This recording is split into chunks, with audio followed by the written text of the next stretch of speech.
the chair. When my sister, Betsy, and I were kids, our family lived for a while in a charming old farmhouse. We loved exploring its dusty corners and climbing the apple tree in the backyard. But our favorite thing was the ghost. We called her Mother because she seemed so kind and so nurturing.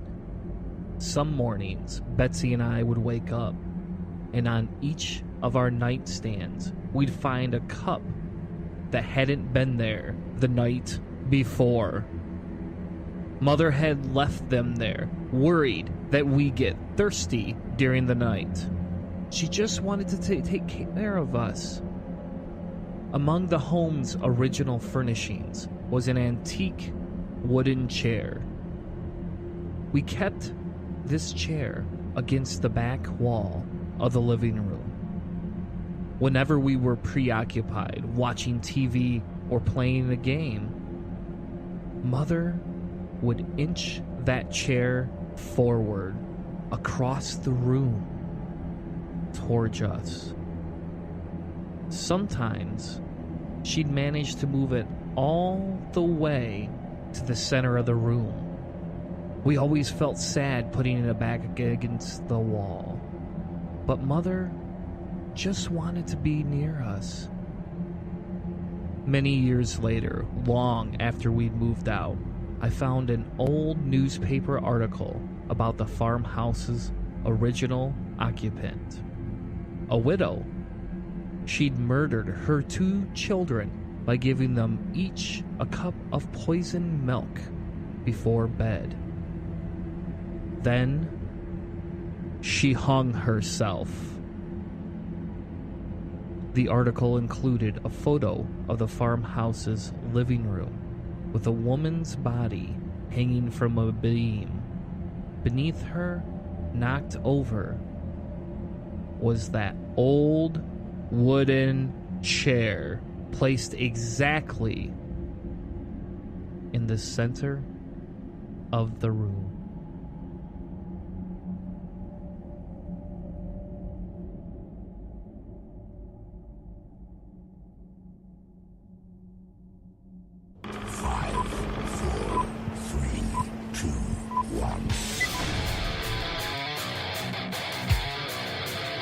Walk with me through the cellar door.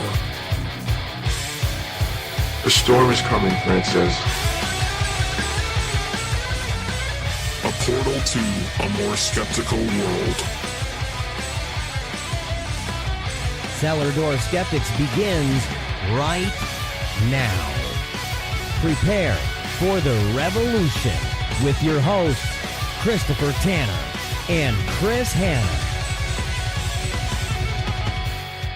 Welcome to Cellar Door Skeptics, episode 102. It's our Halloween spooktacular delight with your hosts, Christopher Tanner and Chris Hanna, coming at you on this lovely Tuesday night, Halloween night actually, to talk about horror stories, AI again, the cold air, the leaves sticking to my ground because it's rained so much. And we're I think I lost my hammer in the yard. I'm gonna find it, and it's gonna be just a piece of rust. I don't know what the heck happened to it, man. It's just a random thing. So people might murder weapon or something. Who knows? Well, that's kind of the same thing. I was outside digging a hole, and I'm like sitting here thinking, it's the day before Halloween. And I'm digging a hole in the rain. People probably think I'm crazy. Like they probably are sitting here looking at this. They're like, "All right, this is kind of like a trick or treat story. What's going to happen here?" Sounds like a Brian Posehn joke. He has one. He's a big, tall guy. He's like 6'4", 6'5", and he's like, "Not something you can't do when you're my size. Dig a hole at night." Oh, that's very true. But anyway, welcome to our Halloween Spectacular. We try every year so far to do something Halloweenish. And so this year hopefully will not disappoint. Yeah, we say ish because, I mean, we're storytellers and we'd like to talk, but I'm not going to tell you we wrote all the ghost stories today. I'm just not going to say that. Maybe we used a computer. We might have used a computer. So we wanted to start the episode out actually tonight talking about AI again. And no, we're not going to talk about Roscoe's Basilisk. That's not the topic of the show tonight. But I found this article last night or the night before that I really wanted to cover. And, you know, it's kind of one of those things where I was like flipping through Reddit and I was like, okay, hold on a second. New AI's creepy mind turns tweets into horror stories. And I thought, okay, we have to look into this. I have to know what the heck this is. And my first thought was it was just someone repeating Donald Trump tweets, but it turned out to be a little less horrific than that, a little bit more well written. I think it's a lot more well written. If you think about it, you're right. You could turn all of Donald Trump's, you could turn all of his stuff into horror stories. I mean, except for, he was kind of silent this morning. Yeah, a little quiet. He was freaking out over the weekend, though. Yeah, he was, but he wasn't specifically saying that nobody's going to get indicted. He didn't say any of that. All of a sudden, though, indictments come out Monday morning, and guess who's silent on all the names? Donald Trump. After all the rampage he went on, he had nothing to say this morning about it. I mean, I literally sat there and refreshed Twitter. I put my Twitter feed right on Donald Trump, and I just scrolled down. Refresh, please come through. Refresh. His lawyers are telling him to be quiet. Be a good boy. They gave him, maybe they greased up his phone so his thumbs kept slipping off. That or they all hit his phones. Maybe they hit his phones all this morning. They're like, all right, we know he's going to say something. Let's at least let him get through the first people, and then after that, we'll let him go on a rampage.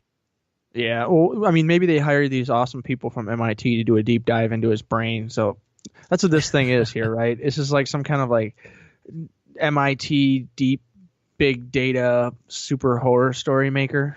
Yeah, and so this is a this is an NBC website, and one of the articles on there is called "The New AI's Creepy Mind Turns Tweets into Horror Stories." And essentially, this is how they sum it up. They say there's a new horror novelist that wants to scare the living breath out of you. Developed by researchers from MIT, Shelley AI takes inspiration from original works and human Twitter contributions to spin the scariest words in a short horror prose. I think that's how you say that, right? Yeah, this sounds like, I don't know if you've ever seen it, like there's the world's shortest horror story competitions they have every year. I've seen a bunch of these things where they essentially you have to one sentence or two sentences, a couple of sentences, so we're talking Twitter length here, that you have to write a horror story, and that's pretty much what they're doing here. They're taking all of the information, a bunch of what people have done as far as writing in the genre of horror. So using books and things as a reference point, and then using human AI, either contributions so people know exactly what they're doing, or if it's just deep diving into people's Twitter contributions and finding things that it says, well, these things scared people, so this is a good way to do it. And in Deep Dive Learn, it's an algorithm, so it's basically got a series of instructions that it tells it basically what to go do and find out. So it's diving into that information, and then it's creating these short little horror stories. It sounds pretty cool. I didn't know what this thing was, but as soon as you sent it over here, I thought it was something that'd be a lot of fun to check out. So we also include the link to the actual thing, so you can go on and read it. Anybody that wants more than what we're going to talk about tonight. Yeah, and the other neat thing too, Hannah, and it kind of reminded me last year we talked about those 2-sentence horror stories. Yeah, and I'll be honest, was it last year that we did that? Yeah, it was last year we talked about that, and I'll be honest, is that for me, 2-sentence horror stories, it's a gimmick. It's kind of cool. These are like a combination between a short story and an actual, long pose, type story. And that's why I liked it, is because you could add to this, and you can continue to add to this. Like it doesn't say, hey, you have to stop. Like it allows you to continue to add, more tweets to it and create different threads from the original tweet. And, it's kind of funny when there was a gentleman that used to have an atheist podcast who turned around and actually started doing like audio drama podcasts. And they're actually pretty neat. I don't like all of them, but they have one of them I really, really genuinely like. But he would always do that. He would start these little story threads on either his Facebook or in the group, and you could go comment on them and add your own thoughts and your own portions of the story. And, this is kind of the same thing. Like that. There's a lot of really cool stuff like that. Like, there's creepy pasta online. There's writing prompts. Basically, people use a tweet like this to start, whatever, and then everybody keeps adding on to it. I don't know. It's a cool communal thing because you can watch this story evolve organically. And that's one of the things, I guess, with this AI is that it's not just the one tweet. I think the AI, it says in here that it has a subsequent tweet, so it actually kind of connects a couple of things together. So you do get more than just a 2-sentence horror story. Yes, if you go, there's a page in there, and what you have to do is you have to click on Read Human AI Collaborated Stories, and it's actually stories.shelley.ai, and I will include that as well in the links for everybody to check out.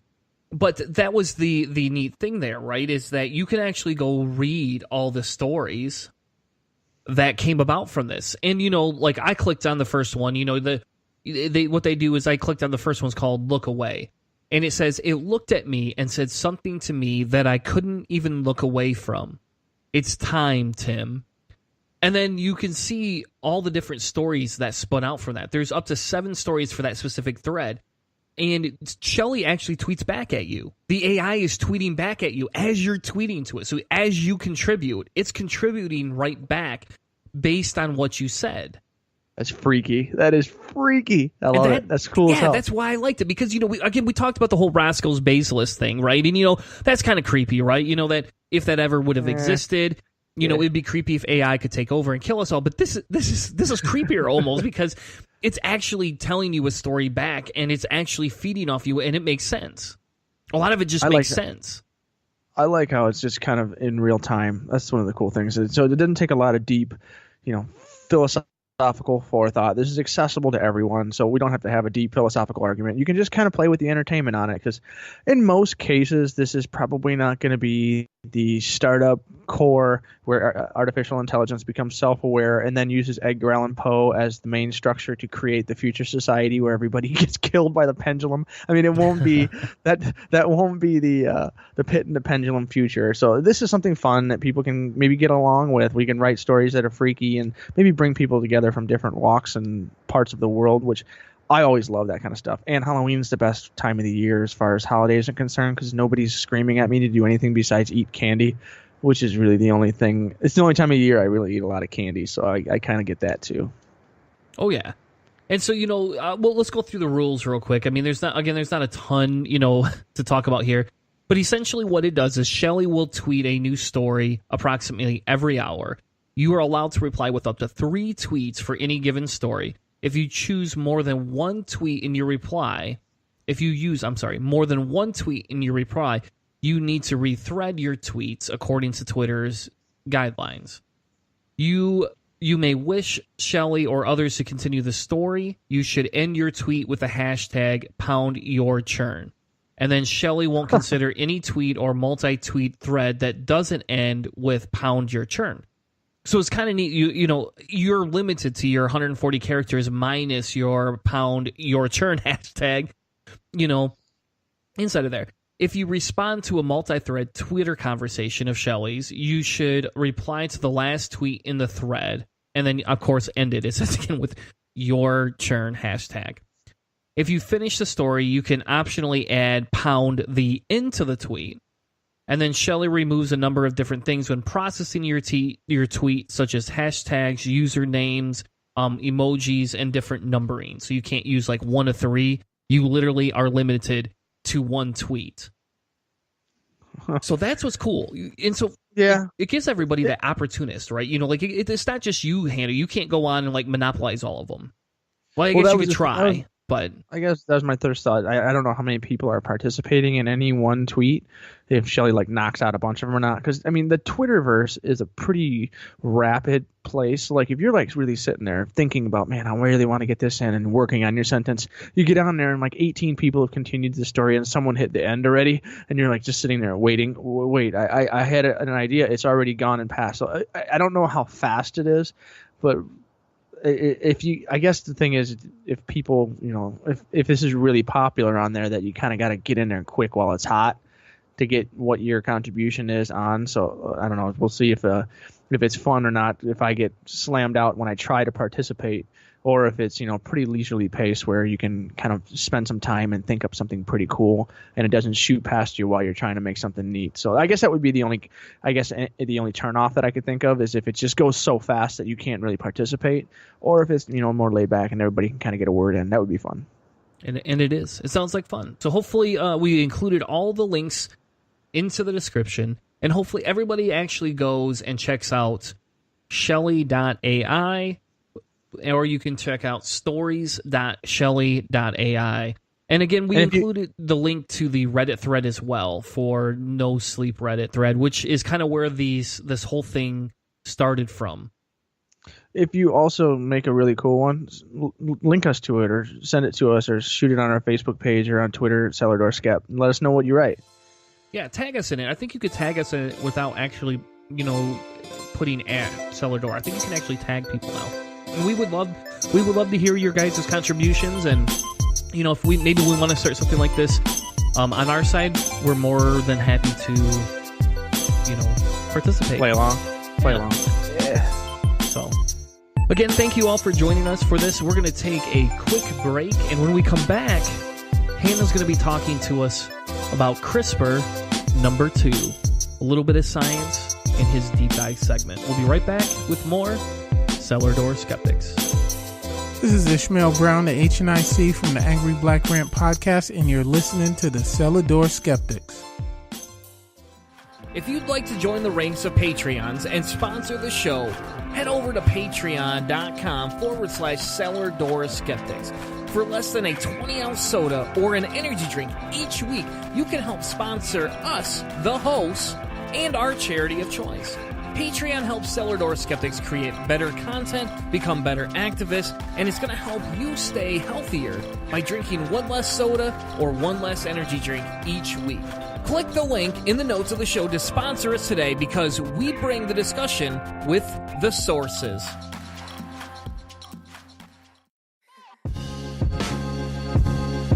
Hello, I'm Miss B. Haven. I'm Demanda Wright. And we're promoting secular feminism. And you're listening to Cellar Door Skeptics. Now, back to the show.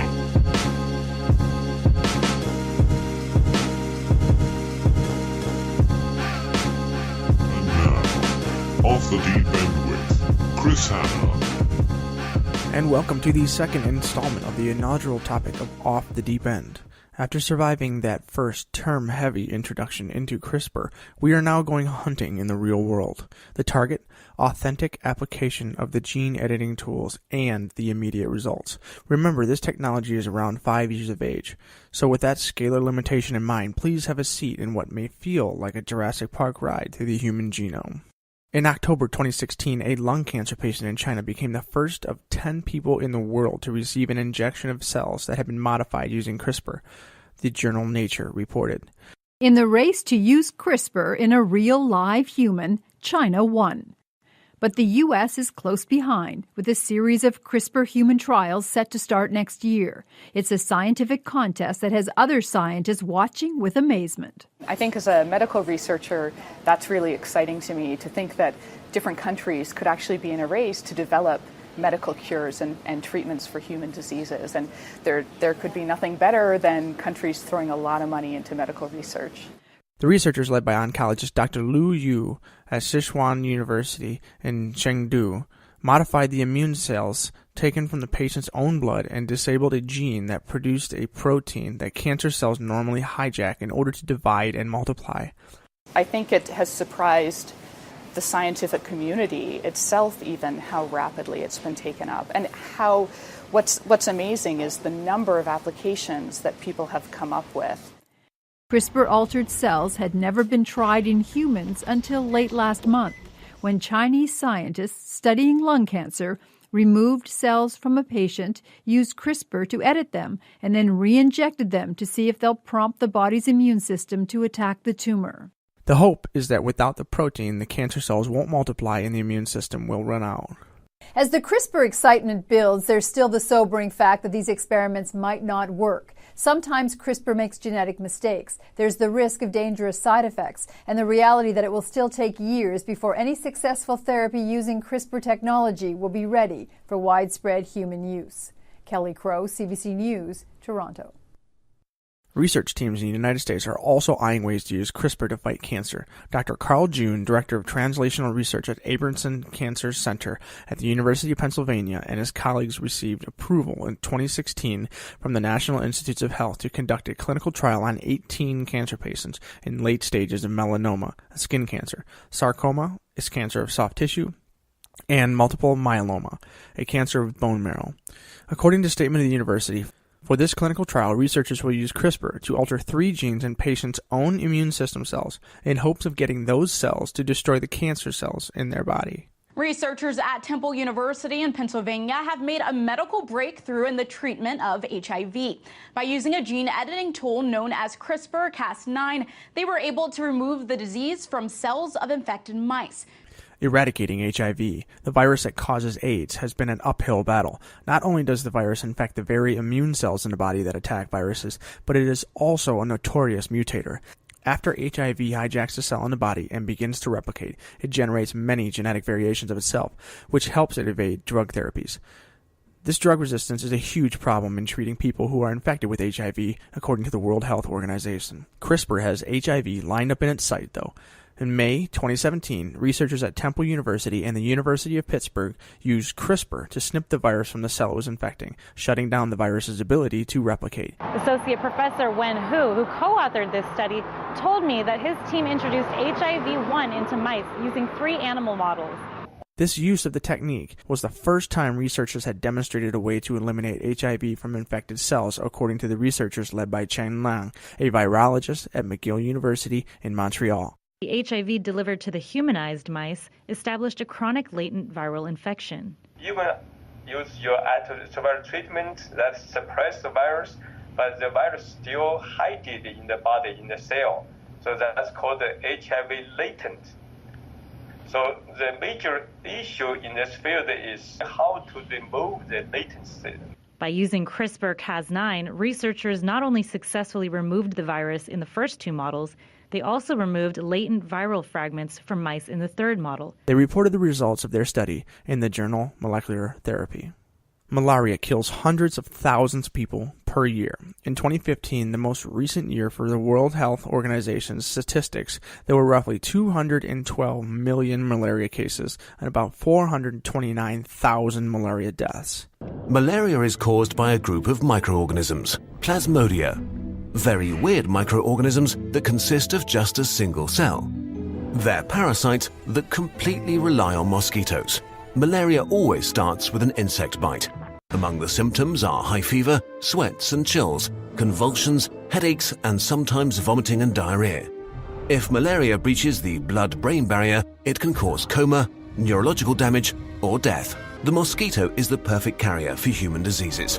They've been around for at least 200 million years. There are trillions of them, and a single one can lay up to 300 eggs at a time. They are practically impossible to eradicate and the perfect parasite taxi. Developmental biologists Ethan Beer and Valentino Gantz at the University of California, San Diego, announced a stunning finding. They had engineered a gene drive in fruit flies and wondered whether the same system might work in mosquitoes. Scientists successfully created a strain of mosquitoes that are immune to the malaria parasite by adding a new antibody gene that specifically targets Plasmodium. These mosquitoes will never spread malaria. But just changing genetic information is not enough. The edits would only be inherited by half the offspring because most genes have 2 versions inside the genome as a failsafe. So after just 2 generations, at most only half of the offspring would carry the engineered gene. In a population of billions of mosquitoes, they would hardly make a difference. A genetic engineering method called the gene drive solves this problem. It forces the new gene to become dominant in the following generations, overpowering the old gene almost completely. Thanks to this twist, 99.5% of all the engineered mosquitoes' offspring will carry the anti-malaria edit. Beer and Gans had used CRISPR-Cas9 to engineer a gene drive. They inserted genes encoding the components of the system that were designed to insert a specific mutation in their fruit flies, then copy that mutation from one chromosome to the other. That system was used in mosquitoes to introduce 2 genes that past work showed would cause resistance to the malaria pathogen. The resulting mosquitoes passed on the modified genes to more than 99% of their offspring. Although the researchers stopped short of confirming that all insects were resistant to the parasite, they did show that the offspring expressed the genes. And this might only be the first step. Malaria might just be the beginning. Different mosquitoes also carry dengue fever and Zika. Ticks transmit Lyme disease. Flies transmit sleeping sickness. Fleas transmit the plague. We could save millions of lives and prevent suffering on an unbelievable scale. It's a very significant development, said Kenneth Oy, a political scientist who studies emerging technologies at the Massachusetts Institute of Technology in Cambridge. Things are moving rapidly in this field. In a lab in Oregon, as scientists fertilized human eggs, they also swapped out some DNA, correcting defective genes that carry disease, proving it is possible to genetically modify human embryos, but fueling a growing debate. For the first time in the United States, scientists have edited the genes of human embryos for a controversial step towards someday helping babies avoid inherited diseases. The experiment was an exercise in science. The embryos were not allowed to develop for more than a few days and were never intended to be implanted into a womb, according to MIT Technology Review, which first reported the news. Scientists say it could someday eliminate inherited diseases like some cancers, hemophilia, and sickle cell anemia. In Bloomfield, New Jersey, Michael Goodwin and his wife Faja are afraid to have children. He has sickle cell. She's a carrier. If I could prevent my kid from having to be up in pain and crying 24/7, I would do anything in my power to stop that. Last year, former Director of National Intelligence James Clapper called genome editing a potential weapon of mass destruction. And Congress has banned turning gene-edited embryos into babies. Officials at Oregon Health and Science University confirmed Thursday that the work took place there and said results would be published in a journal soon. It is thought to be the first such work in the United States. Previous experiments like this have been reported from China. How many embryos were created and edited in the experiments has not been revealed. This has been another Off the Deep End. Now back to Cellar Door Skeptics. Looking for something new and exciting, or maybe just a change from the old Atheist Show format? Cellar Door Skeptics podcast provides listeners with hours of enjoyment each week on Spreaker and iTunes. Check us out as we talk politics, religion, science, reviews of books and music, along with the occasional interview just for a twist. Join Christopher Tanner and Chris Hanna every Tuesday night at 8 p.m. Eastern as they bring fresh content to you. Walk with us through the cellar door as we help you prepare for the revolution. You can find us on Spreaker, iTunes, YouTube, and even on Facebook.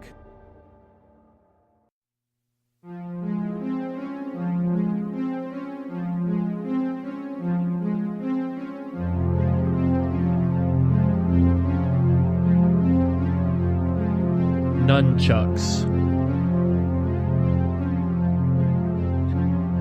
When my daughter was 2, I found her twirling paper towel tubes tied with twine in the air. I asked her what she was doing. She said she was practicing her nunchucks. I was so confused, as she'd have no way of knowing what these were. I asked her, "What do you mean, honey?" She said, Adam told her how to make them and showed her every night how to use these. She went on to say that Adam told her to practice because she may need to know how to defend herself someday. I almost freaked out. But again, I asked her what Adam looked like. She said he was tall, blonde, and had blue eyes. She said, "Mommy, You know how he looks. You know him. He died of a headache. I had to leave the room, you see, 4 months before she was born. My tall, blonde, blue-eyed martial arts friend had died of a brain aneurysm at the age of 27. She has not spoken of him since this day.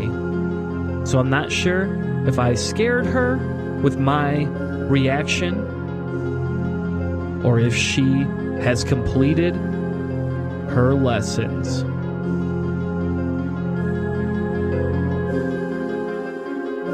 Now, back to the show.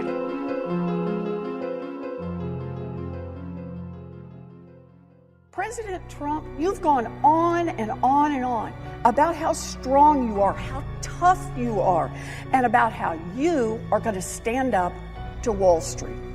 Well, this bill is a giant wet kiss to Wall Street. Breaking news, the Senate is making it easier for banks to avoid any type of litigation. The banking industry had lobbied hard to roll back the regulation. Vice President Mike Pence casting the tie-breaking vote last night. Gone now, a Consumer Financial Protection Bureau rule banning forced arbitration clauses. The nays are 50. The Senate being equally divided, the Vice President votes in the affirmative, and the joint resolution is passed. President Trump, are you really going to let Mike Pence cast a tie-breaking vote to hand big banks their biggest win in Congress since they crashed the economy 9 years ago? You know, I follow the news stories about how tough you are, Mr. President, standing up to Mitch McConnell, Paul Ryan, and the Republican Party. Well, this is a top priority for them, Mr. President. So do you work for Mitch McConnell now? Is that the deal? Are you going to roll over and hurt millions of people in this country because Mitch McConnell tells you to? I thought we were supposed to be about the little guy in this administration. Well, how do you reconcile that with this? It's a really good question. You should have your right to sue. You shouldn't have to give that up to be a customer of any company. The banks and the financial industry has all the power and leverage. You shouldn't have to give up your right to sue. President Trump is expected to approve the rollback, dealing a major setback to Consumer Financial Protection Bureau, federal watchdog created after the national financial crisis. The Consumer Bureau finalized the rule in July after issuing a 2015 report about mandatory arbitration requirements. Yep. So that's a lot. We talked about horror stories, earlier, and we talked about a horror story AI, and we did a little science, but this right here, Hannah, I don't know. This feels like we're living in a real life horror story. What do you think? Well, I definitely think our pocketbooks might look like a horror story pretty soon. This is essentially giving unregulated everything to the people who are out there doing the biggest business in the entire country. Like you said, the arbitration. So for anyone who doesn't know what the arbitration thing is, so arbitration is an alternative method of resolving disputes in which two parties present their individual sides of a complaint to an arbitrator or a panel of arbitrators. This is essentially both parties have to go in and talk to people who are kind of given the power or like a board of directors. And so these arbitrators or the arbitrator, they decide the rules, they weigh on the facts on both parties, and then they decide the dispute. So essentially you're appealing to someone who has all of the control in their hands. And the problem is forced arbitration. So I don't know if do you ever read any of the giant? If you downloaded this app, did you want to did you read the stuff at the bottom, all the words, and then click yes, and then so you can use it? Yes, please, yes.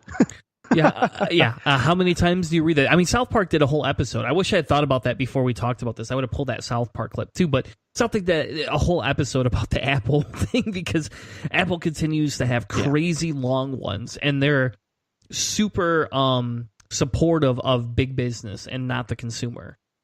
Oh yeah, and so that's the whole thing. Is I come through with a crazy, what is this stuff? I don't care. And so that's what it is. Is that nobody sits down and reads these things, and most of the time in the really important stuff. So a company that's doing like your internet or your television, or somebody who's a utility provider, credit card contracts, car insurance contracts, house insurance contracts, things that could go very, very wrong in your life and make a big difference if you have a major claim against them for them either being unethical or being ignorant of any kind of like important needs that you have, or if they just really do a bad job. You should be able to bring them in into court if arbitration fails. So forced arbitration is something they put in that little contract, and it says you are not allowed to get involved with a class action lawsuit if you sign this. And this is the terms of use. So this is our giant stack of paper.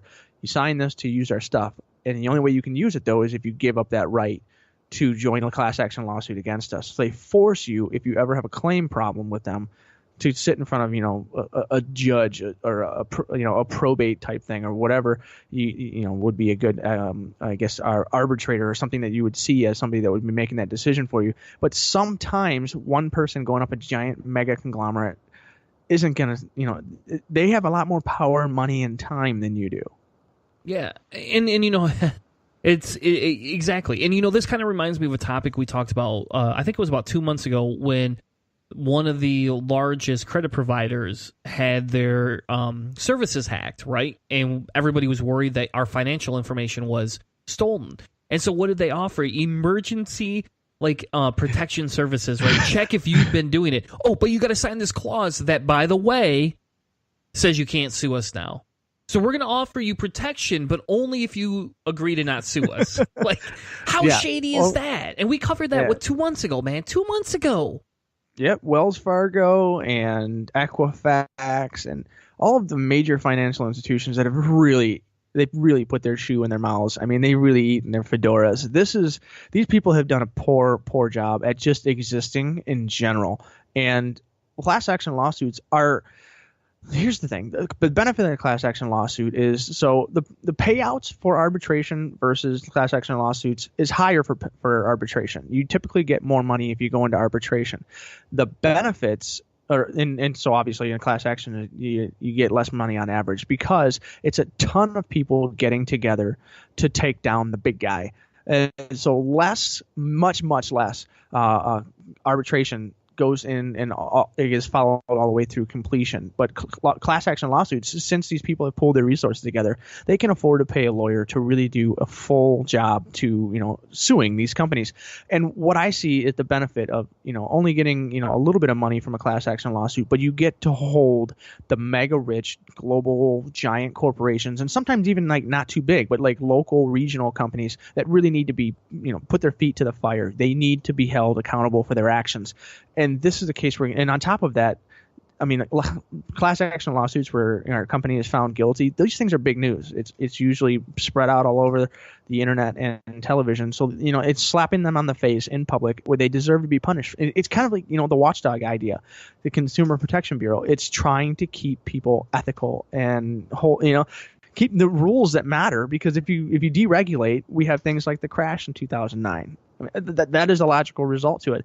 If banking is if you don't think that Equifax or Wells Fargo deserve to have a bunch of class action lawsuits for how poorly they've treated Americans in the last year, I don't really know what else to do, because I mean, you could lose everything if someone steals your information with what Equifax law. I mean, everything. Exactly. Yeah, and it's kind of funny. We have a small personal story. My grandfather. And this goes back, almost 20 years now. But my grandfather was diagnosed with stage 3 prostate cancer and given 6 months to a year to live. And that was pretty shocking, right? How does your doctor miss that? My grandpa honestly had gone through all his checkups. He shouldn't have missed the early signs, but he did. And the funny thing comes into play here is that it wasn't just him. That doctor actually had 10 to 20 other patients. Don't quote me 100%. There's 10 to 20 other patients that were involved. And all of a sudden, there was a debate. they weren't diagnosed properly, like they were Yes. undiagnosed. Yeah, their symptoms went untreated, and they were nobody underdiagnosed. and their symptoms went untreated, and it wasn't just like a random occurrence. This doctor ended up with like I said, 10 to 20 other cases in a similar vein, and there was actually a discussion. Now, I was very young; I was in like 3rd grade at the time, but there was a discussion about what to do. How, do they sue the doctor? Do they do a class action lawsuit? Does this justify? Do they do arbitration? I don't know what came out of it 100%. I actually should sit down with my grandpa and see if he still remembers. Now that I'm older and could probably understand the terminology better than when I was in 3rd grade. But they all collectively got together and sued the doctor, and they did win. The doctor lost his license, from my understanding, and they did win money. Alive? My grandpa, ironically, is still alive. Yes.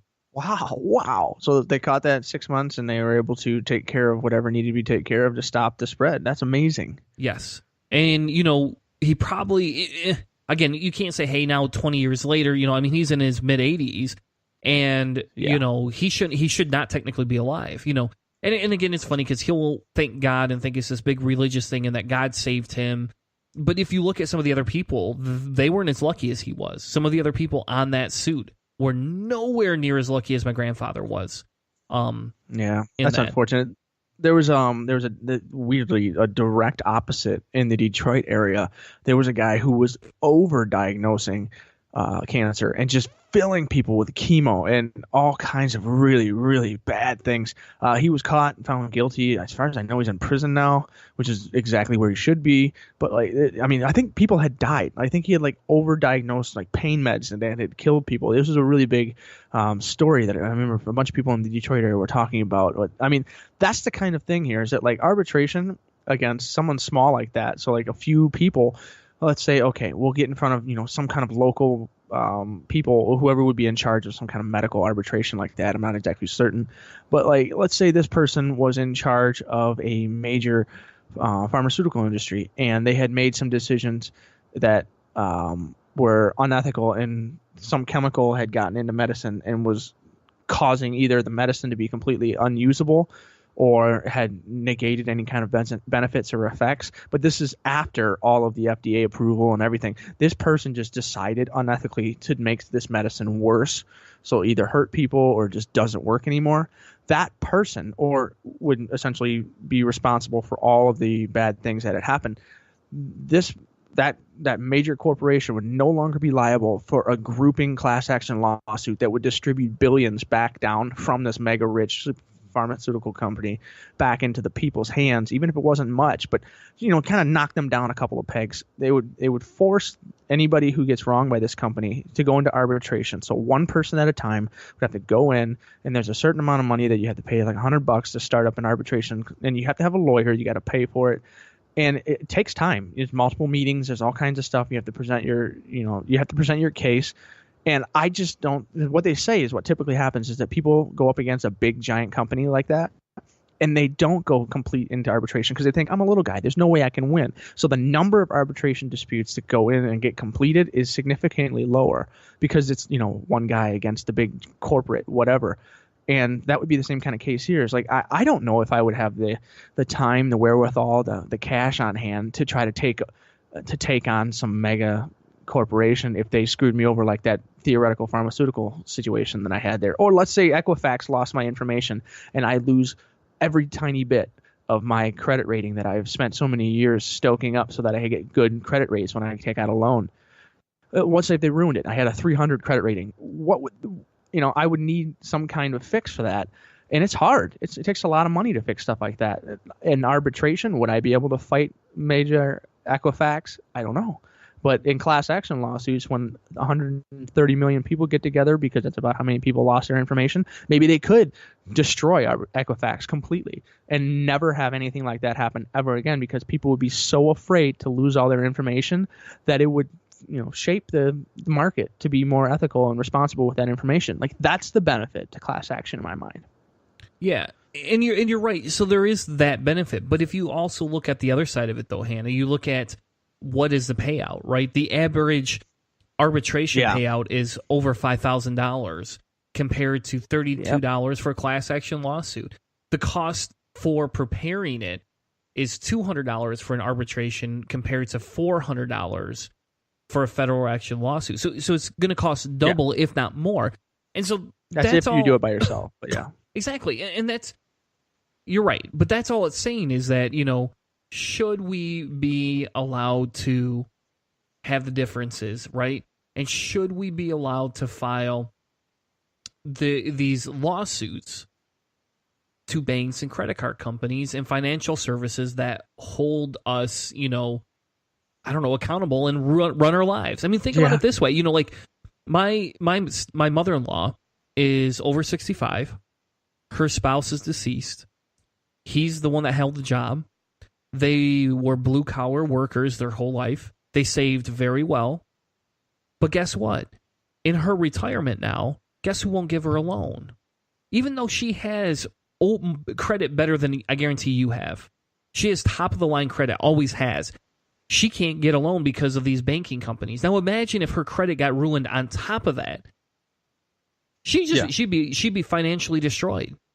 Mm-hmm. Literally, she would have to cash all her 401k out. She would have to, sell her houses, do whatever she needs to do if she had to pay for some medical thing because we have shitty medical coverage in America, Yeah. And that's the sad thing here is that, what this bill is talking about is how we're going to be able to protect ourselves from large, monopolizing, capitalistic corporations who want to do nothing but take our money and provide larger profits to their shareholders. And then the other thing is, you mentioned arbitration is, it has a higher payout. That's an option. It's always an option. So let's say you want to skip the class action idea altogether. You want to go into arbitration. You always can. There's no time when they say, no, you can't do arbitration. You have to do a class action. Arbitration is always an option. If you want to skip class action and you don't want to group together with tons of people and get a lawyer together, you can do that. You can go right into arbitration immediately. But taking away the option, this big sprawling slap on the face in public that can bring companies down and force them to, hey, listen, you need to treat your people well. That option is still on the table. So what's the benefit? Who stands to benefit from taking away the option of a class action lawsuit? The people really don't.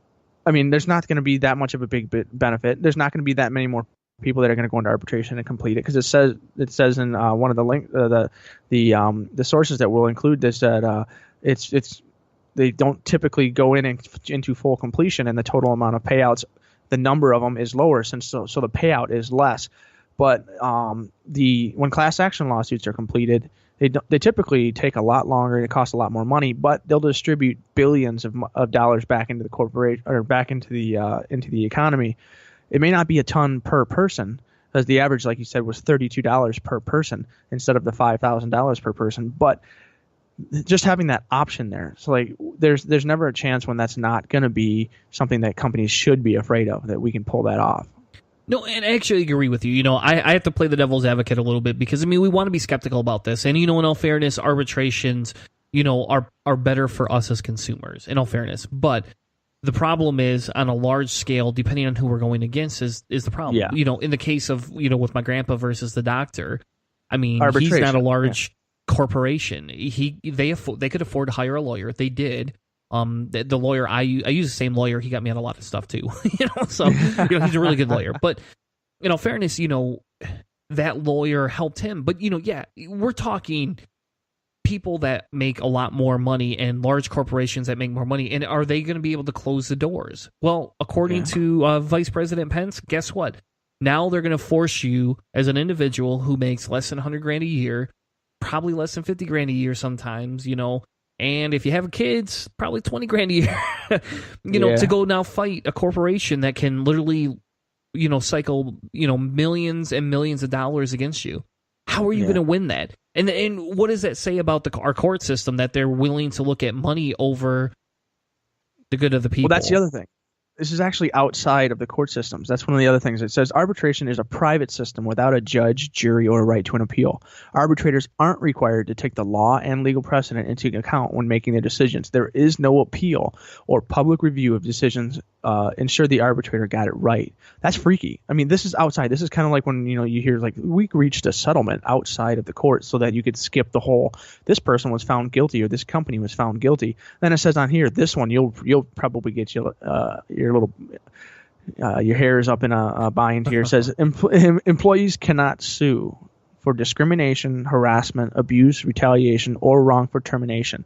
In forced arbitration, the laws that protect us from discrimination based on age, sex, religion, race, disability, and unequal pay for equal work, such as the Civil Rights Act and Equal Pay Act, become meaningless and unenforceable in court. Employees lose important protections for blowing the whistle on waste or fraud or fighting retaliation or for taking family medical leave. If that is 100% true, and I mean, when they're talking about it, you're basically leaving, like a moment ago, I said you're leaving the court systems and going into a private system of arbitration. Apparently they're able to bypass the civil rights and equal pay acts and stuff like that. That is a detriment to the average person, and that's another reason why I don't like this. Is it's behind closed doors. It doesn't seem like it's public, which one of the things about a class action suit, if it's a big enough company, it's really important that they get dragged through the rocks so that nobody else does it. Be made an example of, so to speak, like Big Tobacco was when they lied about cancer and they got hosed for doing that. I mean, that needs to happen. Exactly. I don't know, Hannah. It kind of sounds like we're living in our own horror story. But again, if you in all fairness, if you understand who runs our country and who almost half the people of this nation voted for, this shouldn't be any surprise to you. Well, half of half. Half of half. So 46% didn't go out and vote. So half of a half. So a quarter of the country decided this one. And they also decided, because this guy said that he and his vice president said that they were going to go to the White House and they were going to stop Wall Street and hold them accountable and drain the swamp.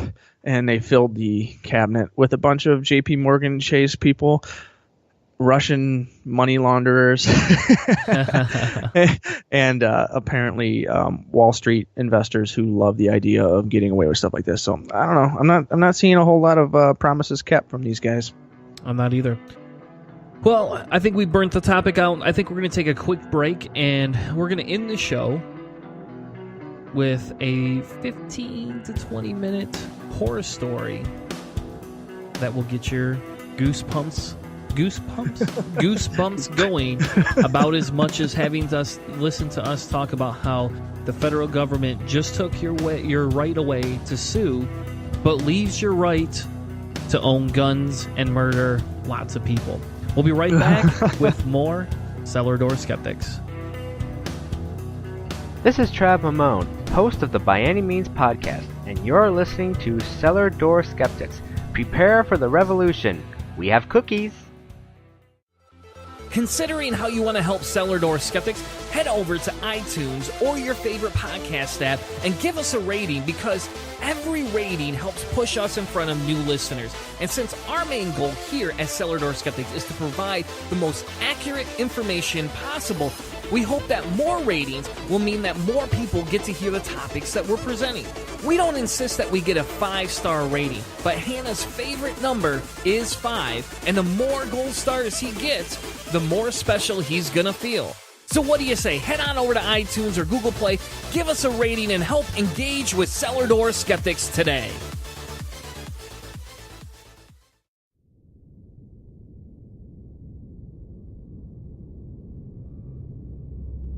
Now, back to the show. The basement. Growing up, my father would always tell me that I'm a follower and not a leader. On an almost daily basis, he would say to me, "Boy, you've got to forge your own path instead of fooling around with those knuckleheads you call your friends." He was, of course, correct. But when I was a teenager, that kind of wisdom went in one ear and out of the other. In my mind, I was invincible. I knew everything, and I could get away with anything. I was wrong. I was wrong. My friends and I messed with the wrong person. As a result, I spent 2 years in a psychiatric facility and am a shell of a person that I was before. In high school, I fell in with the wrong group of friends. We were a merry band of burnouts, jocks, and bullies. We all played junior varsity football our freshman and sophomore years of high school. We clowned around during school, smoked before practice, and never saw the field during games. It was no surprise to anyone when we didn't make the varsity team our junior year. We suddenly found ourselves with too much free time on our hands. Now that we didn't have to attend football practice 3 hours a day. We took to hanging out around town after school, smoking, and sometimes drinking when we could find some booze. Tyler was the ringleader of our group. Eventually, he got into petty theft. He was your typical spoiled rich kid. His parents were always working, they were never home, and they just bought his attention with gifts. They would give him whatever he wanted. So of course, he grew up to become a spoiled brat. This kid, for whatever reason, he just loved to steal. On a typical afternoon, we get out of school, drive around town, smoking, and sometimes boozing. We always rode with Tyler in his brand new Mercedes SUV. Chris and Ahmed couldn't afford cars, and I only had a Honda Civic. Tyler would choose a store and give us a list of items to steal. Ahmed would usually be tasked with distracting the clerks while the rest of us would make off with whatever we could get our hands on. We would then sell whatever we got on eBay and split the profits. I could tell that Tyler was getting bored with petty theft by the time senior year rolled around. He invited us over one weekend, and I could tell he had something planned for the weekend.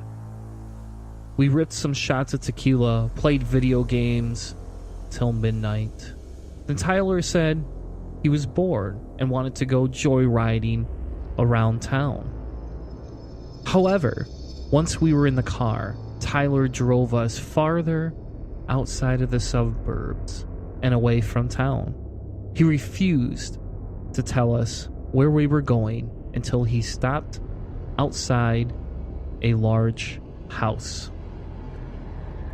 He turned to us, motioning towards the dark house, and said, "This guy is loaded. My dad told me this guy came into his office the other day and insured him for $500,000 worth of rare coins."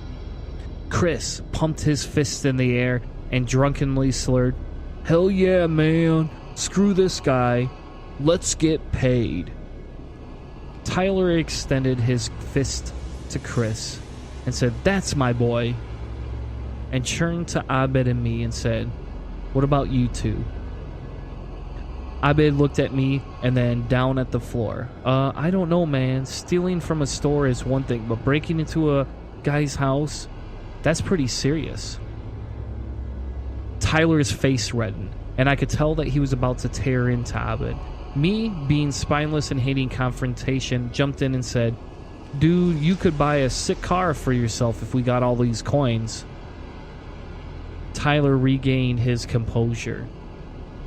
"Y'all need to man up. This guy isn't even home. He's in Europe right now. Have some faith in me. Have we ever been caught before?" Reluctantly, we all agreed to join in. and we passed around black masks and gloves. "This is legit," Chris slurred as he put the mask on. "Okay, here's the plan. We go around the back and check the windows out. If they are locked, then we break the glass and let ourselves in." I looked up. This guy's an insurance application in my dad's office. He has no security systems, so we have no worry from him. We exited the SUV, crept towards the back of the house. The windows were locked, so Tyler smashed a hole through the window. When we were inside the house, Tyler instructed us to split up, search the first floor. I was searching through a cabinet when I heard Tyler yell at Chris, "Put the speaker down! We came for coins." After 10 minutes, we regrouped and decided to split up. Chris and Ahmed would search upstairs while Tyler and I checked out the basement. The basement door had a thick padlock on it, but Tyler just laughed. Why put a padlock on such a cheap door? What an idiot. Tyler kicked the soft wooden door down. There was no light switch near the door, so we descended the stairs, using the glow from our phones to guide us. A small hallway at the bottom of the stairs led to another door. This door was made of steel. Tyler immediately started kicking the door, but he gave up after the third kick and began ramming his shoulder into it. Maybe we can go upstairs and find something else of value. Instead, I stepped forward and jiggled the door handle and found that the door was unlocked. We found ourselves in a small, crowded room with trophy cases and paintings on the wall. Tyler stepped closer to one of the trophies and found that it had rare coins on display. Jackpot. He opened the case and began stuffing coins into his bag. I looked around the room, guided by the light of my phone, and became increasingly disturbed by what I saw. On the wall were paintings depicting torture from various time periods. One painting showed a young boy being lowered head first into what looked like a boiling vat of oil. Another painting depicted a woman being burned alive above a fire, skewed like a pig. My heart pounding, I said, "Tyler, shut up. Make yourself useful," he snapped. "Check out the other trophy cases." I crept towards the nearest trophy case and aimed my light of my phone towards it. It was full of pictures, dozens of pictures of men tied up. Some seemed more alive than others. They were missing limbs, tied down to tables, hung on the wall. I slowly turned towards Tyler, opened my mouth, and found myself unable to speak. I stared at him stupidly, my heart pounding and my stomach knotted. Footsteps on the stairs freed me from my terrified stance. "Tyler, we need to get out of here right now," he said. "What's the rush?" "Abed, Chris, took you clowns long enough. We hit gold down here. Let's spark up a spliff." The overhead light snapped on, and we were momentarily blinded. I cursed when I heard the quiet sobs. I opened my eyes and saw a large, overweight man standing behind Abed and Chris. Chris's face was covered in blood, and I saw that he no longer had eyes. Dark, empty sockets looked out on the room. Tyler straightened up and screamed, "Who the hell are you? Step back!" The fat man pushed Abed towards us, put his hand on Chris's shoulders and said, "Chris, why don't you tell your young friends here what happens to boys who disrespect me?" Chris opened his mouth and made a strange gargling sound. Blood dripped from his mouth. Abed, tears running down his face, whispered to us, "He cut out Chris's tongue and eyes." The fat man, eyes glinting, laughed deeply and said, "Abed is correct, but I think we can all agree that Chris is much better behaved now." He patted Chris on the head, tousled his hair, and said, "Now, which one of you can explain what nice young men like yourself are doing in my home tonight?"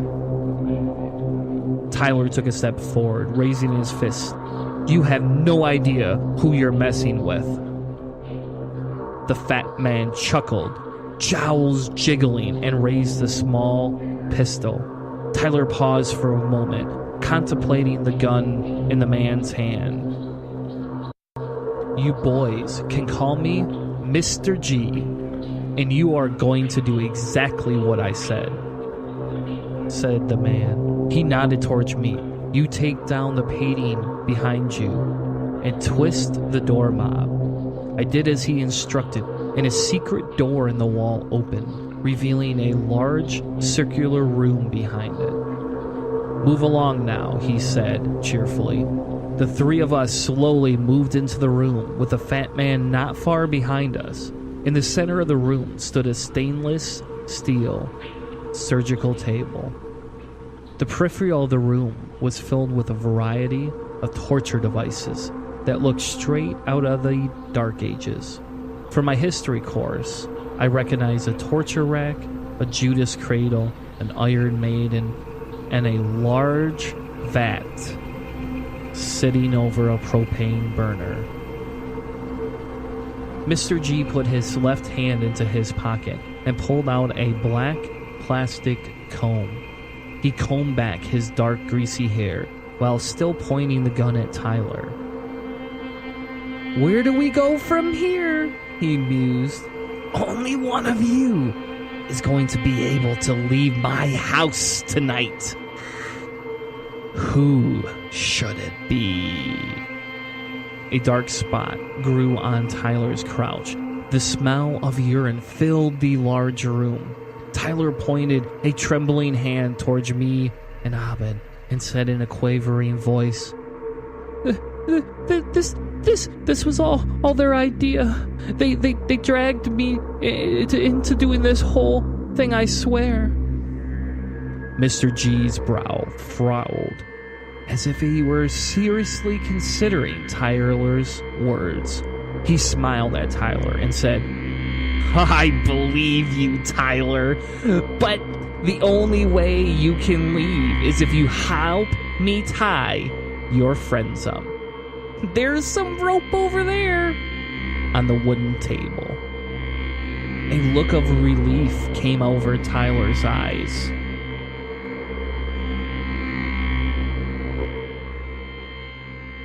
"Whatever you say, Mr. G." He quickly scampered over to the table to retrieve the rope. "Good. Now bring it back to me, boy." As Tyler approached Mr. G, rope in hand, he said, "You know, Mr. G, I told these guys not to mess with a man such as yourself, but they just wouldn't listen." "I'm sure you did," said Mr. G, as he pulled out a small taser and knocked Tyler unconscious. Mr. G grunted, "You boys stay right where you are," as he bent over to tie up Tyler's hands and feet. He dragged Tyler's limp body over towards the large vat and hoisted Tyler into it. He tied his hands to a hook above the vat so that his head wouldn't slip underwater. He leaned down to light the propane burner under the vat and said, Let's get this soup cooking! Mr. G then came back over to us and said, "Who's next?" Abed and I looked at one another, but said nothing. Tyler awoke on the other side of the room and begged for Mr. G to let him go. Please, I'll do anything. Oh God, it's getting hot. It's burning. Mr. G ignored his pleas and hummed to himself while staring at Abed and myself.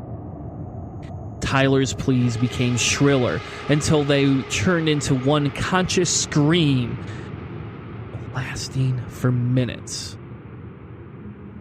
Eventually, his screams stopped, and the smell of cooked flesh filled the room. Mr. G returned to the vat and turned off the propane burner. Without warning, Abed sprang to his feet and sprinted towards the door. Mr. G cursed and fumbled for his gun, aimed, fired off one shot, hitting Abed in the leg. He crumpled into a ball on the floor. Mr. G walked over to Abed, grabbed both his arms, and dragged him towards the steel table in the center of the room. He looked at me and said, "Lucky man, I'm gonna put on a show for you."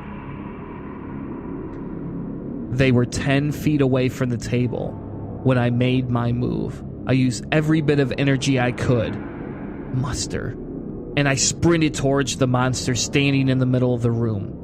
He dropped his arms and pulled his gun out. I could feel the bullets whizzing over my head. My shoulders connected with the fat man's abdomen, and I pumped my legs, driving him backwards like we were taught during football. We gained momentum as his obese body began to topple backwards. I dug deeper to pull up whatever strength I had left, slamming his body into the open Iron Maiden. I released him and immediately grabbed the door and struggled to push it shut. I heard a gasp from within the contraption as a spike bit into his flesh, but he didn't scream. Instead, he began to laugh, louder and harder, until the doors were finally shut and the spikes impaled his body.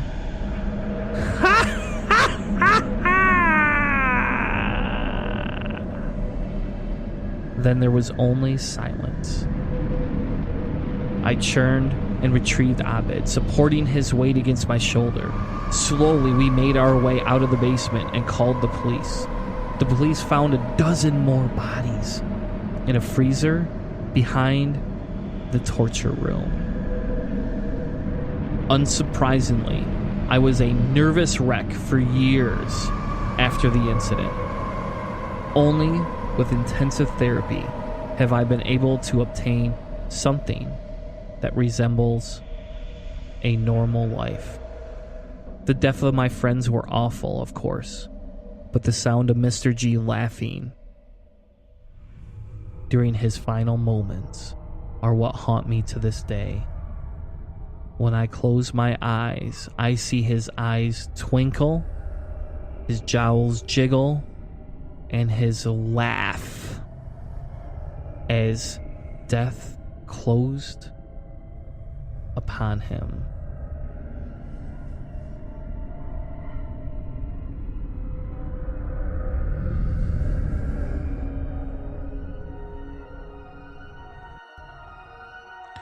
Thank you so much for listening to another Cellar Door Skeptics. We've had a good time tonight. We've had an amazing time tonight.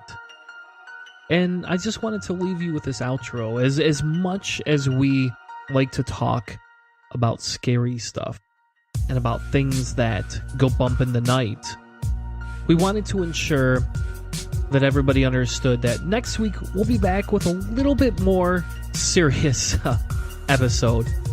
We also want to encourage you to head over to our poll on cellardoorskeptics.com and kind of let us know what you feel about the new format. We're trying to add a little bit of audio production in here, and we kind of want to know what exactly you think about it. Too long? Too short? Do you enjoy the different types of segments? Do you want us to go back to the old format? Give us your thoughts, your feelings, your fears. But in all seriousness, folks, let us know what you think, because the more you reply and respond to the show, the better we can make it for everybody. We enjoy doing this, and all we want to do is make it better for all of you out there. Next week, we'll be back talking about the economics of consent, Harvey Weinstein, because it's important. We also have an amazing interview about a domestic violence survivor, Mel Rice, and the Me Too hashtag campaign. Thank you all again for listening to us tonight, and have a most amazing time. Have a good night, everyone, and happy Halloween.